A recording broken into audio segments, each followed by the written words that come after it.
একদা হযরত মুসা আলাইহিস সালাম গড় থেকে বের হয়ে শহরের অভিমুখে যাত্রা করলেন। সময়টি ছিল ঠিক দুপুর। লোকজন তখন ঘুমিয়েছিল।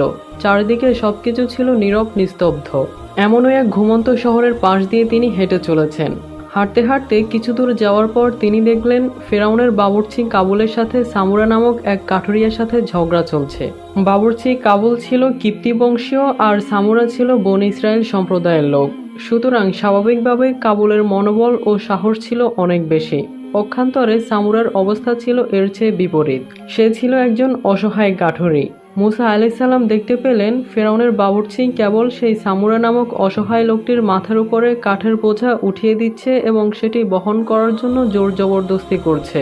কিন্তু সামুরা সেই কাঠের বোঝাটি বহন করতে বারবার অস্বীকৃতি জানালো। আর এই নিয়ে চলছে তাদের মাঝে ঝগড়া। সামুরা লোকটি এতক্ষণ দুর্বল ছিল, কিন্তু সে যখন দেখলো হযরত মুসা আলাইহিস সালাম তার দিকে এগিয়ে আসছে, তখন সে চিৎকার করে মুসা আলাইহিস সালামের নিকট এসে সাহায্য প্রার্থনা করলো। এরপর মুসা আলাইহিস সালাম সেখানে উপস্থিত হয়ে ফেরাউনের বাবুর্চি কাবুলকে বলল, তুমি কেন অন্যায়ভাবে তার উপর কাঠের বোঝা চাপিয়ে দিচ্ছ? এটা তো তুমি নিজেই বহন করতে পারো। কিন্তু কাবুল নাছোড় বান্দা, সে সামুরের উপর এই বোঝা বহন করেই ছাড়বে। এ নিয়ে মুসা আলাইহিস সালামের সাথে তার বাকবিতণ্ডা শুরু হলো। এক পর্যায়ে হযরত মুসা আলাইহিস সালাম তাকে অপ্রত্যাশিতভাবে একটি ঘুষি মারলেন। আল্লাহর মর্জিতে এক ঘুষিতেই সেই কাবুল কেল্লা ফতে হয়ে গেল। সে মৃত্যুবরণ করল। হযরত মুসা আলাইহিস সালামের উদ্দেশ্য কাবুলকে হত্যা করা ছিল না। এমনটি হয়ে যাবে তিনি তা কল্পনাও করতে পারেননি। তখন তিনি ভীত সন্ত্রস্ত হয়ে বনী ইসরায়েলের সেই লোকটিকে বললেন, তুমি এখনো এখান থেকে বের হয়ে পড়ো। লোকজন এখনো বাহির হয়নি। কিপ্তিরা যদি এসে দেখতে পারে যে ফেরাউনের বাবুর্চিকে হত্যা করা হয়েছে, তাহলে আমাদের কারো রক্ষা থাকবে না। অতঃপর তারা দুজনেই সেখান থেকে বেরিয়ে পড়লেন। মুসা আলাইহিস সালাম আল্লাহর দরবারে ফরিয়াদ করে বললেন, হে মাবুদ, আমি একটি বড় অন্যায় করে ফেললাম। আমার এরকম কোনো ইচ্ছা ছিল না। আমি তো শুধু চেয়েছিলাম তাদের ঝগড়া মিটিয়ে দিতে, কিন্তু আমার অনিচ্ছা সত্ত্বেও এরকম একটি অনাকাঙ্ক্ষিত ঘটনা ঘটে গেল। হে আল্লাহ, আমি তোমার দরবারে একান্ত ক্ষমা প্রার্থী। তুমি আমাকে ক্ষমা করো।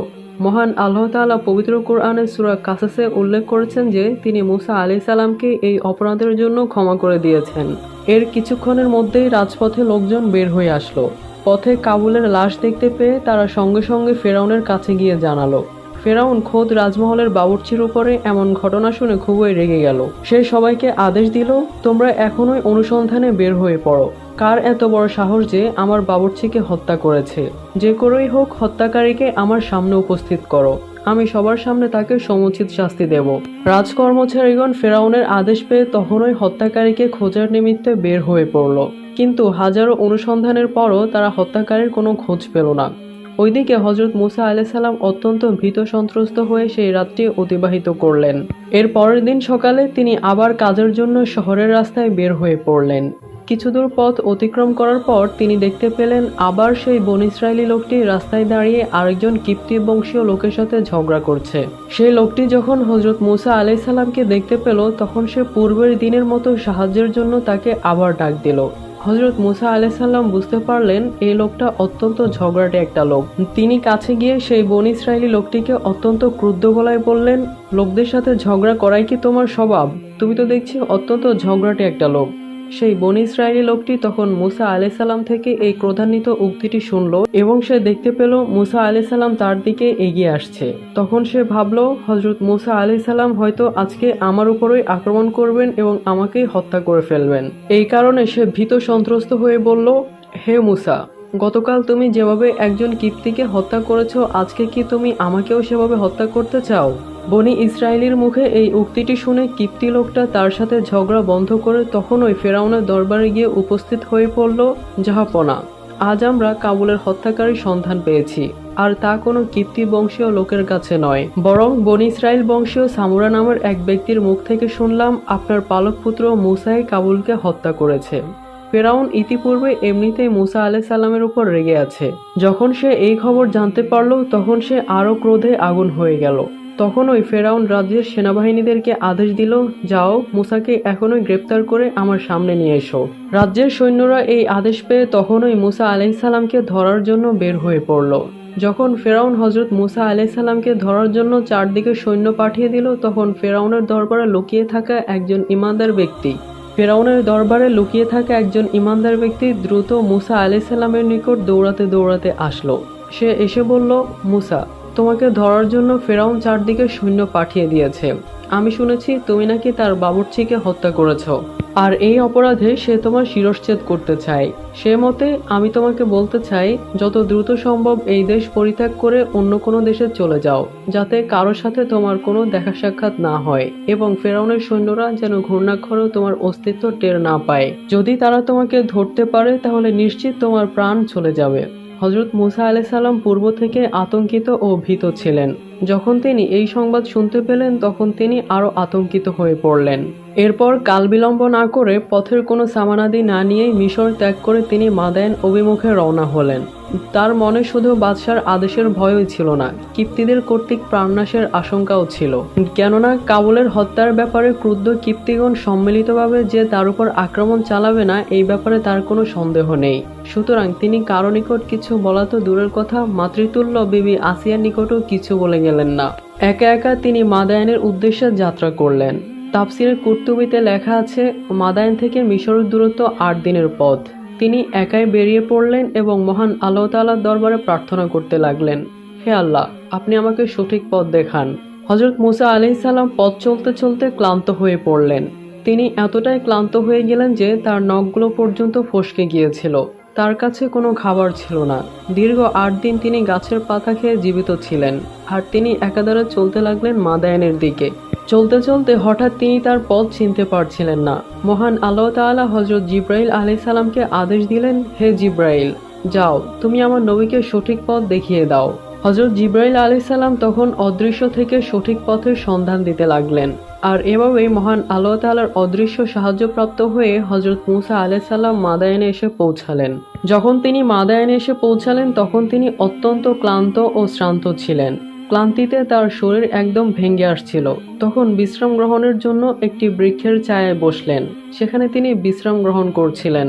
কিছুক্ষণ পর তিনি দেখতে পেলেন তার অনতি দূরে একটি পানির কূপ রয়েছে, আর অনেকগুলো রাখাল সেই কূপ থেকে পানি উঠিয়ে তাদের বকরি ও ভেড়াগুলোকে পানি পান করাচ্ছে। হযরত মুসা আলাইহিস সালাম আরও দেখলেন সেই রাখালগুলো তাদের বকরিদেরকে পানি পান করানোর পরে সেই কূপের মুখটি একটি বড় পাথর দিয়ে ঢেকে রেখে চলে গেল। দুটি যুবতী মেয়ে ছিল তৎকালীন নবী শোয়েব আলাইহিস সালামের কন্যা। তাদের অভ্যাস ছিল তারা প্রতিদিন তাদের ছাগল ও মেষগুলোকে নিয়ে কূপের পানি খাওয়াতে আসতো। যখন সব রাখালগুলো তাদের মেষ ও বকরিগুলোকে পানি পান করিয়ে চলে যেত তখন হযরত শোয়েব আলাইহিস সালামের দুই কন্যা অবশিষ্ট পানিগুলো তাদের বকরিগুলোকে পান করাতো। যদি কোনোদিন পানি থাকতো তাহলে তাদের বকরিগুলোকে পানি পান করাতে পারত, আর যদি কোনোদিন পানি না থাকতো তাহলে তাদের বকরিগুলো পিপাসার্তই থেকে যেত এবং এই কাজ করার কারণে তাদের প্রতিদিন অনেক বিলম্ব করে বাড়ি ফিরতে হতো। হযরত মুসা আলাইহিস সালাম দূর থেকে এই দৃশ্য দেখে মেয়ে দুইটির উপর তার দয়া হলো। তিনি তাদের কাছে গিয়ে তাদেরকে জিজ্ঞাসা করলেন, তোমরা চুপচাপ দাঁড়িয়ে আছো কেন? তোমরা কি উদ্দেশ্যে এখানে আগমন করেছো? কন্যা দুইটি জবাব দিল, জনাব, আমরা মেয়ে মানুষ, কাজেই পুরুষ মানুষের সাথে হুড়োহুড়ি করে আমরা আমাদের বকরিগুলোকে পানি পান করাতে সক্ষম নই। এই পুরুষ রাখালগুলো যখন তাদের বকরিগুলোকে পানি পান করিয়ে চলে যায় তখন আমরা তাদের অবশিষ্ট পানি আমাদের পশুদেরকে পান করাই। আর আমাদের পিতা অত্যন্ত বৃদ্ধ একজন মানুষ, তাই তিনি আমাদের পশুগুলোকে পানি পান করানোর জন্য আসতে পারেন না। যদি তিনি বৃদ্ধ না হতেন তাহলে আমাদেরকে এই কষ্ট করতে হতো না। হযরত মুসা আলাইহিস সালাম মেয়ে দুইটির কথা শ্রবণ করে বললেন, আমি যদি তোমাদের জন্য কূপের মুখে থাকা পাথরটি উঠিয়ে কূপের মুখটি খুলে দিই এবং তোমাদের পশুগুলোকে টাটকা পানি পান করিয়ে দিই তাহলে কি তোমরা খুশি হবে? কন্যা দুইটি হযরত মুসা আলাইহিস সালামের কথা শুনে বলল, জনাব, এই কূপের মুখে থাকা পাথরটি সরাতে অনেক লোকের প্রয়োজন হয়, আর আপনি একাই কিভাবে এই পাথরটি সরিয়ে ফেলবেন? এটা তো কোনোভাবেই সম্ভব নয়। তাফসিরে কুরতুবিতে লেখা আছে, সেই কূপের পাথর উঠাতে অন্তত 10 জন লোকের প্রয়োজন হতো। ইবনে আব্বাস রাদিয়াল্লাহু তাআলা আনহু বলেন 30 জন লোকের প্রয়োজন হতো। হযরত মুসা আলাইহিস সালাম তখন অত্যন্ত ক্ষুধার্ত ছিলেন, কিন্তু তারপরেও মহান আল্লাহ রাব্বুল আলামিনের সাহায্যে তিনি কূপের মুখ থেকে উক্ত ভারী পাথরটি অবলীলায় সরিয়ে ফেলতে সক্ষম হলেন। কন্যা দুজন তার এই শক্তি দেখে অত্যন্ত আশ্চর্যান্বিত হয়ে গেল। অতঃপর তারা তাদের বকরিদেরকে পানি পান করিয়ে দ্রুত বাড়ি চলে গেল। আর এদিকে মুসা আলাইহিস সালাম পুনরায় সেই গাছের নিচে এসে বিশ্রাম করতে লাগলেন। তিনি অত্যন্ত ক্ষুধার্ত ছিলেন। ক্ষুধার কারণে তার পেট পিঠের সাথে লেগে গিয়েছিল। দীর্ঘ 8 দিন গাছের পাতা ভক্ষণ করার কারণে তার শরীরের রং বিবর্ণ হয়ে গিয়েছিল। তখন তিনি মহান আল্লাহ তাআলার কাছে দোয়া করলেন। মহান আল্লাহ তাআলা তার দোয়া এভাবে উল্লেখ করেছেন, রব্বি ইন্নী লিমা আনজালতা ইলাইয়া মিন খয়রিন ফাকির, অর্থাৎ হে আল্লাহ, আমি আপনার অনুগ্রহের মুখাপেক্ষী হয়ে পড়েছি। মুফাসসিরে কেরাম বলেন, হযরত মূসা আলাইহিস সালাম মহান আল্লাহ তাআলার কাছে এই দোয়ার মাধ্যমে খাবার প্রার্থনা করেছিলেন এবং মহান আল্লাহ তাআলা তার এই দোয়া কবুলও করেছিলেন। ওইদিকে নবী শুআয়ব আলাইহিস সালামের কন্যারা যখন প্রতিদিনের চেয়ে আজকে দ্রুত বাড়ি ফিরে আসলো, তখন হযরত শুআয়ব আলাইহিস সালাম তাদেরকে জিজ্ঞেস করলেন, আজকে তোমরা এত দ্রুত কিভাবে বাড়ি ফিরে আসলে? কন্যাদ্বয় উত্তর দিল, আব্বাজান, আজ এক বিদেশি সক্ষম ও শক্তিশালী নির্ভরযোগ্য যুবক পানির কূপের কাছে একটি ছায়াদার বৃক্ষের নিচে বিশ্রাম নিচ্ছিল। সেই যুবক আজ আমাদের জন্তুগুলোকে টাটকা পানি পান করিয়ে দিলেন। আজ আমাদের কোনো পরিশ্রমই করতে হয়নি, তাই আমরা দ্রুত বাড়ি ফিরে আসতে পেরেছি। শুআয়ব আলাইহিস সালাম বললেন, কে এমন বিদেশি যুবক যে এত বড় একটি মহানুভবতার পরিচয় দিল? আচ্ছা, তোমাদের যে কেউ একজন সেখানে গিয়ে একটু দেখে আসো তো, সে কি এখনো সেখানে আছে নাকি চলে গিয়েছে? যদি এখনো বসে থাকে তাহলে তাকে ডেকে বাড়িতে নিয়ে আসো। সে যে পরিশ্রম করলো তার একটা বিনিময় অবশ্যই তাকে দিতে হবে। পিতার আদেশ অনুসারে শুআয়ব আলাইহিস সালামের বড় কন্যা সফুরা মূসা আলাইহিস সালামের সন্ধানে বেরিয়ে পড়লেন। তিনি গিয়ে দেখলেন হযরত মূসা আলাইহিস সালাম এখনও সেই গাছের নিচে বিশ্রাম নিচ্ছেন। তখন সফুরা তার সামনে এসে বলল, জনাব, আমার পিতা আপনাকে আমার সাথে বাড়ি যেতে বলেছে।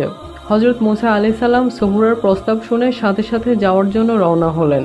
প্রথমে নবীকন্যা সফুরা মূসা আলাইহিস সালামের সামনে সামনে চলতে লাগলেন। তখন মূসা আলাইহিস সালাম তাকে বললেন, হে নবীকন্যা, আপনি আমার পিছনে পিছনে চলুন, আমি আপনার সম্মুখে চলি, কেননা আমার চোখে আপনার পায়ের সৌন্দর্য পরিলক্ষিত হচ্ছে, আর আমি চাই না কোনো বেগানা নারীর সৌন্দর্য দর্শন করতে।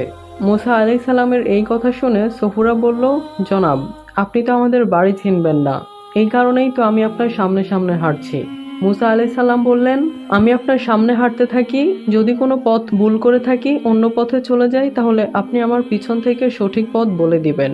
অতঃপর সফুরা পিছনে পিছনে এবং মূসা আলাইহিস সালাম তার সামনে চলতে লাগলেন। তখন সফুরার আর বুঝতে বাকি রইল না যে এই যুবক অত্যন্ত চরিত্রবান এবং সম্ভ্রান্ত বংশের একজন পুরুষ। এভাবে পথ চলতে চলতে হযরত মূসা আলাইহিস সালাম এবং সফুরা গৃহে এসে পৌঁছালেন। গৃহে পৌঁছে মূসা আলাইহিস সালাম নবী শুআয়বকে সালাম করলেন। শুআয়ব আলাইহিস সালাম তাকে জিজ্ঞেস করলেন, বাবা, আপনি কোথা থেকে এসেছেন আর কি উদ্দেশ্যে এসেছেন? তখন মূসা আলাইহিস সালাম সকল কিছু বিস্তারিত খুলে বললেন। সবকিছু শুনে শুআয়ব আলাইহিস সালাম বললেন, তোমার উপর আল্লাহর রহমত আছে, ভয়ের কোনো কারণ নেই, তুমি নিরাপদ একটি স্থানে এসে পৌঁছেছো, অত্যাচারী কম আর তোমার কোনো অনিষ্টই করতে পারবে না। অতঃপর শুআয়ব আলাইহিস সালাম নবী মূসাকে খাবার গ্রহণ করার জন্য অনুরোধ করলেন। মূসা আলাইহিস সালাম বললেন, জনাব, আমি কোনো পারিশ্রমিকের বিনিময়ে খাবার গ্রহণ করতে চাই না।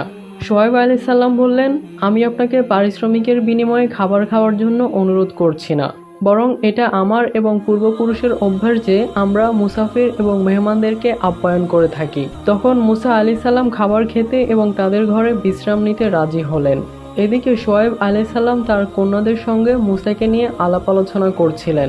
কথায় কথায় বড় কন্যা সফুরা বলল, বাবা, এই ব্যক্তিকে আমাদের বকরি চড়ানোর কাজে চাকরি দিলে মনে হয় ভালো হবে, কেননা লোকটি খুবই শক্তিশালী, পরিশ্রমী এবং নির্ভরযোগ্য, সুতরাং সে আমাদের জন্য একজন উত্তম কর্মচারী হিসেবে গণ্য হবে।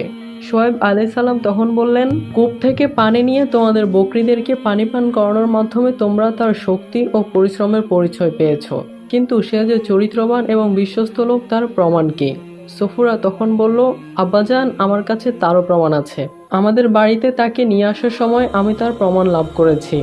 কথা বলে তিনি পথে ঘটে যাওয়া ঘটনাটি সবিস্তারে বর্ণনা করলেন। হযরত শুআয়ব আলাইহিস সালাম কন্যার কথা শুনে বললেন, আচ্ছা, তোমার ঘটনাটি আমি চিন্তা করে দেখছি। নবী মূসা হযরত শুআয়ব আলাইহিস সালামের বাড়িতে কিছুদিন থাকতে লাগলেন। এর মধ্যে শুআয়ব আলাইহিস সালাম তার চেহারায় স্বর্গীয় চাপ দেখতে পেলেন, আর তিনি সেই স্বর্গীয় দ্যুতি দেখে অনুমান করতে লাগলেন অবশ্যই এই ব্যক্তি একদিন আল্লাহর একজন নবীতে পরিণত হবে। অতঃপর তিনি একদিন মূসা আলাইহিস সালামকে ডেকে বললেন, হে মূসা, আমি তোমার নিকট আমার বড় কন্যা সফুরাকে বিয়ে দিতে চাই, কিন্তু বিবাহের মোহরানা আদায় করার মতো কোনো সম্পদ তোমার কাছে নেই। অতএব তুমি একটা কাজ করো, একাধারে 8 বছর তুমি আমার বাড়িতে চাকরি করো। যদি তুমি 10 বছর করতে চাও তাহলে সেটা তোমার ব্যাপার, আমি এটার জন্য তোমাকে বাধ্য করব না। ইচ্ছা হলে তুমি 8 বছরও কাজ করতে পারো, আবার 10 বছরও কাজ করতে পারো। তবে আমি আশা করি যে তুমি আমার থেকে সদাচরণ পাবে, আর সেই সদাচরণ প্রাপ্ত হয়ে তুমি খুশি হবে।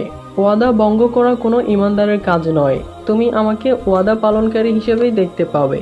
নবী হজরত মুসা আলাইহিস সালাম শোয়েব আলাইহিস সালামের এই প্রস্তাব শুনে বললেন, জনাব, আমি আপনার বাড়িতে 8 বছর কিংবা 10 বছর যে মেয়াদে কাজ করি না কেন, আপনি আমাকে বাধ্য করবেন না।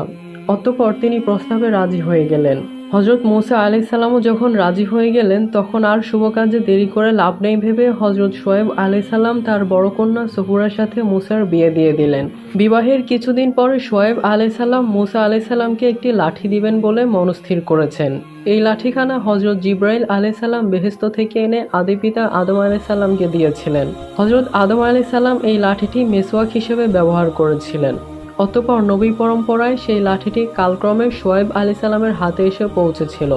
এই লাঠির একটি বৈশিষ্ট্য ছিল, কোনো নবী বা সম্ভাব্য নবী ব্যতীত এই লাঠি কেউ উত্তোলন করতে পারত না। একদা শোয়েব আলাইহিস সালাম সেই লাঠিটি জমিনে রেখে হজরত মুসা আলাইহিস সালামকে বললেন, হে মুসা, এই লাঠিটি শুধু আল্লাহর নবীদের জন্যই বরাদ্দ। আমি নবীদের ওয়ারিস সূত্রে এই লাঠিটি পেয়েছি। যদি তুমি এই লাঠিটি জমি থেকে উঠাতে পারো তাহলে সেই লাঠিটি তোমার হয়ে যাবে। মুসা আলাইহিস সালাম শোয়েব আলাইহিস সালামের কথায় অত্যন্ত খুশি হলেন। তিনি লাঠিটির কাছে গিয়ে অবলীলায় আনন্দ চিত্তে কোনো রকম কষ্ট ছাড়াই লাঠিটি হাতে নিয়ে নিলেন। হজরত শোয়েব আলাইহিস সালাম মুসার এই অলৌকিক কাণ্ড দেখে অত্যন্ত অবাক হলেন। তখন তার আর কোনো সন্দেহ রইল না যে এই যুবক কালক্রমে একদিন নবী হবেন। তখন হজরত শোয়েব আলাইহিস সালাম অত্যন্ত আনন্দ চিত্তে বললেন, হে মুসা, বোঝা গেল মহান আল্লাহ তাআলা তোমাকে পয়গম্বরী দান করবেন। আজ থেকে প্রত্যেকদিন ছাগল চড়াতে যাওয়ার সময় তুমি লাঠিটি সঙ্গে নিয়ে যাবে, আর অমুক অমুক পাহাড়ের প্রান্তে ছাগল চড়াতে যাবে না, কেননা সেই পাহাড়ের পাদদেশে অনেক বড় বড় অজগর থাকে। সেখানে ছাগল চড়াতে গেলে সেই অজগরগুলো ছাগলের উপর আক্রমণ করে ছাগলগুলিকে ধ্বংস করে দেবে। কিন্তু তুমি যদি এই লাঠিটি সঙ্গে রাখো তাহলে আল্লাহর রহমতে এর বিপদ আপদ থেকে তুমি মুক্ত থাকবে ইনশাআল্লাহ। তবুও আমি বলি, ওই পাহাড়ে গিয়ে বকরি চড়াতে না যাওয়াই ভালো হবে। অতঃপর কোনো একদিন সকালে মুসা আলাইহিস সালাম তার ছাগলের পাল নিয়ে মাঠে রওনা করলেন। কিন্তু আজ কেন যেন বকরিগুলো সেই দিকে রওনা করলো যেই পাহাড়ের পাদদেশে যেতে হজরত শোয়েব আলাইহিস সালাম নিষেধ করেছিলেন। হজরত মুসা আলাইহিস সালাম অনেক চেষ্টা করেও তার বকরিদেরকে সেই দিক থেকে ফেরাতে পারলেন না। তিনি বারবার বকরিদেরকে তাড়িয়ে অন্যদিকে নিয়ে যেতে চাইলেন, কিন্তু বকরিগুলো যেন আজ জেদ ধরেছে।